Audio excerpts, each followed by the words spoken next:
On all this is former pharma exec William Solomon. He is also the founder of the Accreditation Council for Medical Affairs.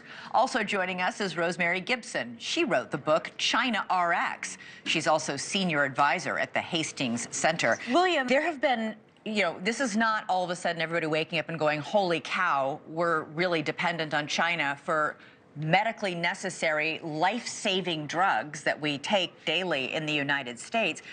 Alarm bells have been ringing for years. Even former President Biden was warning that this was a national security risk to rely on China for all these medications. Why has nobody done anything until now? Well, the short answer is cost. And the reality is that a lot of pharmaceutical companies for many years haven't really been incentivized to want to manufacture domestically. The truth is, pharmaceutical companies, they focus on high ROI activities, marketing and R&D. They're focusing on making money. They're focusing on making money, exactly. So manufacturing wasn't top of mind.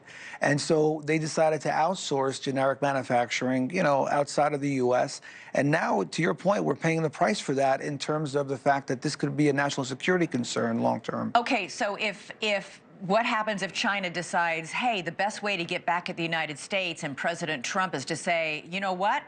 Access denied. You don't get any of those medications. Could they do that? Absolutely. They could weaponize their ability to manufacture these base ingredients against us.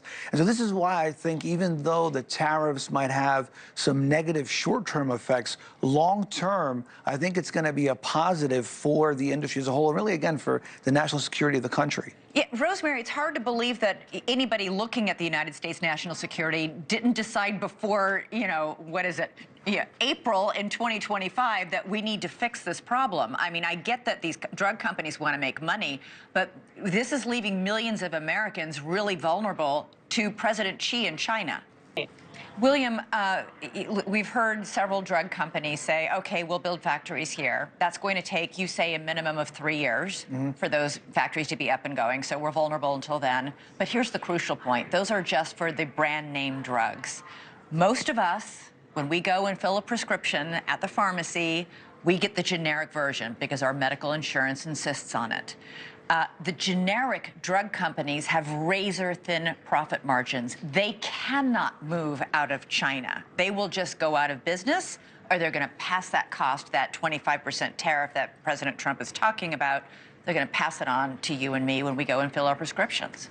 Yeah, absolutely. I mean, what people don't realize is 80% of the drugs that are filled in the United States are generic drugs. And we're not talking just about, pills that we're taking. We're talking about cancer drugs. Oh, yeah. Your high blood pressure medications, your diabetes medications, your antibiotics, these are all mostly generic today. So the question is, how are we going to relocate this manufacturing to the U.S. and still be able to supply what's needed in the U.S.? Because a lot of these companies, if they're not making that profit, again, the incentives aren't there. And I think the government is going to really need to do something to incentivize these companies to want to relocate domestically. Well, Big Pharma can afford to. The generic drug makers cannot afford to do that. So we're looking at paying the tariff on our generic drugs and waiting 3 years for U.S.-made brand-name drugs to relocate. Oy, what a mess.